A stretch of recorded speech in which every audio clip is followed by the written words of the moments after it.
Hello students. So today we are going to start new chapter, that is chapter 4 and unit 3rd starts magnetic effect of current and magnetism. So the fourth chapter is moving charges and magnetism. So students, in this chapter we will study the magnetic effect of electric current. In the previous chapter we have covered the electric current. पिछले chapter में हमने electric current को study किया है। तो current जो होती है, इलेक्ट्रिक करंट के 3 मेजर इफेक्ट्स होते हैं। पहला होता है हीटिंग इफेक्ट, अगर किसी कंडक्टर में करंट पास कर दें तो वो हीट हो जाता है, हीट प्रोड्यूस हो जाती है। दूसरा होता है chemical effect, if current is passed through an electrolyte then it decomposes into the ions. और थर्ड होता है मैग्नेटिक इफेक्ट ऑफ करंट। ये मैग्नेटिक इफेक्ट ऑफ करंट क्या होता है, when current is passed through a conductor then magnetic field is produced around it. मतलब this is a small circuit diagram in which there is a wire carrying current connected to the battery and below the wire a magnetic needle is kept. A magnetic needle is kept below the wire. So क्या होता है कि when the key is closed, I mean there is current in wire, then magnetic needle deflects. So magnetic needle is deflected due to the magnetic field. So what do we conclude? इससे क्या पता लगता है? इससे हमें ये पता लगता है कि अगर किसी वायर में करंट होती है तो वो मैग्नेटिक इफेक्ट प्रोड्यूस कर देती है। This is called the magnetic effect of current. अब जो डायरेक्शन है in which this needle deflect is given by Ampere's swimming rule. Now what is this Ampere's swimming rule? So according to this, if this current carrying wire is assumed as a person swimming such that current enters into his feet and emerges from his head, then north pole of the magnetic needle is deflected towards his left hand. So this is magnetic effect of current and Ampere's swimming rule. This is also called Snow rule. It means south to north over wire. Wire is above the needle. So students, ये important, ये छोटा सा small सा effect हो गया कि भाई अगर किसी कंडक्टर में करंट पास करते हैं तो उसके अंदर मैग्नेटिक प्रॉपर्टीज आ जाती हैं। अब ये मैग्नेटिक फील्ड क्या होता है? तो जैसे हमने पिछले सिलेबस में, पिछले चैप्टर्स में इलेक्ट्रिक फील्ड को स्टडी किया, क्लास 11th में ग्रेविटेशनल फील्ड को स्टडी किया, ऐसे ही हम यहाँ पर स्टार्ट करने जा रहे हैं मैग्नेटिक फील्ड। तो मैग्नेटिक फील्ड में क्या होता है कि फील्ड का इंपॉर्टेंट फीचर फोर्स होता है। जैसे ग्रेविटेशनल फील्ड में फोर्स लगती है, इलेक्ट्रिक फील्ड में फोर्स लगती है, ऐसे ही मैग्नेटिक फील्ड में भी फोर्स लगती है। बट इंपॉर्टेंट बात ये, very important thing, magnetic field में फोर्स चार्ज पार्टिकल पर तभी लगेगा जब वो मोशन में होगा। और सिंपल अगर मैग्नेटिक फील्ड की डेफिनेशन देखें, सो फील्ड का मतलब होता है दिस इज द रीजन और स्पेस अराउंड ए मैग्नेट और current carrying system in which its effect can be experienced. I mean force can be experienced. Magnetic field is a physical quantity, its symbol is B, SI unit tesla, CGS unit gauss होती है और 1 gauss is equal to 10⁻⁴ tesla के equal होता है। तो अब यहाँ पर जो मैं बात करने जा रहा था कि जो इंपॉर्टेंट फीचर होता है मैग्नेटिक फील्ड का, वो फोर्स होता है। सो यहाँ पर मैंने एक डायग्राम बनाया हुआ है, इसमें एक्स एक्सिस के along uniform magnetic field present है और ये क्यू चार्ज का पार्टिकल v वेलोसिटी से थीटा एंगल बनाते हुए मूव कर रहा है। तो कहने का मतलब ये है कि charged particle is moving in a uniform magnetic field with its velocity vector eight an angle theta. तो फोर्स इस पर लगेगा। तो ये इंपॉर्टेंट रिजल्ट है, force is experienced by moving charge in a uniform magnetic field. Charge particle experiences force in a magnetic field. Moving charge experiences. So moving word is very important. So force is directly proportional to velocity, charge and magnetic field. F is equal to QVB sin theta.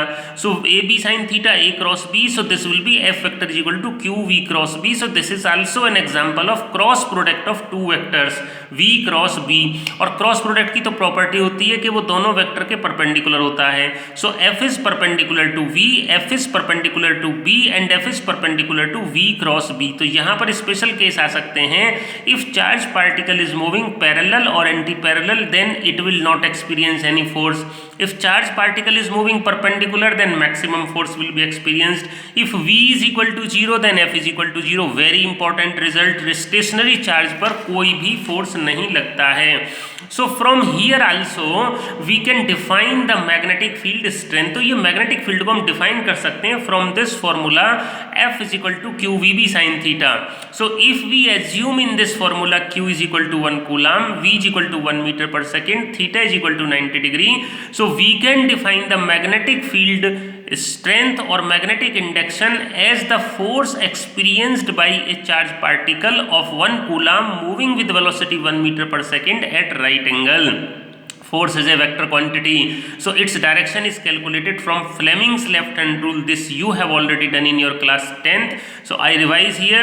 According to this, if we keep forefinger, central finger and thumb of our left hand mutually perpendicular such that forefinger is in the direction of magnetic field, central finger is in the direction of current or direction of motion of positive charge, then thumb will give the direction of force, thumb will give the direction of force. So but there are other rules like right hand thumb rule is also used to find the direction of force. So force is always perpendicular to V and B, velocity और magnetic field एक ही plane में होंगे और force इनके perpendicular काम करेगा. So this is an introduction कि magnetic field होता क्या है. तो मैग्नेटिक फील्ड इंपॉर्टेंट फीचर होता है कि moving charge experiences force in magnetic field. उसके बाद इस चैप्टर में हम मैग्नेटिक फील्ड को कैलकुलेट करेंगे. अब मैग्नेटिक फील्ड दो तरह से हो सकता है. एक तो करंट का हो सकता है, आपने देख लिया मैग्नेटिक इफेक्ट ऑफ करंट की वजह से. दूसरा बार मैग्नेट की वजह से भी हो सकता है. So in this chapter we will come across the magnetic field due to current carrying systems.